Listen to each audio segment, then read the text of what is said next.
A partir de hoy, 19 de junio, realizaremos un cambio en la forma de configurar el receptor digital para orientar las antenas de 60 centímetros instaladas en paquetes BTV. Es por eso que ahora en la pantalla Seleccione satélite, en lugar de utilizar la opción PAD 9 13K o PAD 9 4K que aparecen en la lista de satélites, deben realizar la configuración manual de la siguiente forma.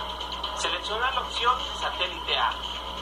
Presionar la tecla más en el control remoto.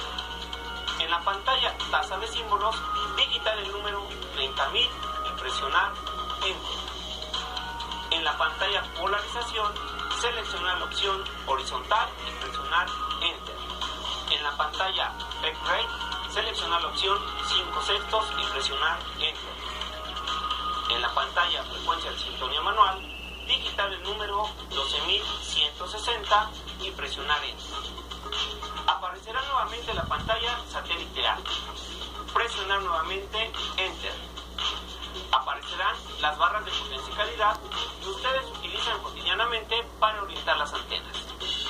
Una diferencia importante es que ahora para las instalaciones con antenas de 60 centímetros se ha definido un nuevo valor para el VER, que es VER XX E a la menos 6 y XX E a la menos 7.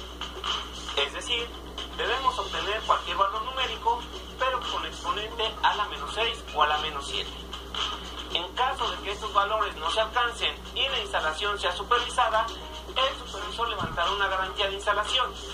Amigos, la configuración del LNB y del aire de la región no sufre ningún cambio, por lo que serán los mismos que usamos cuando seleccionamos las opciones PAD 9 13K y PAD 9 4K. Como siempre, si tienen alguna duda o problema técnico de difícil solución, pónganse en contacto con nosotros a los teléfonos, al correo de Canal Training y con gusto les ayudaremos.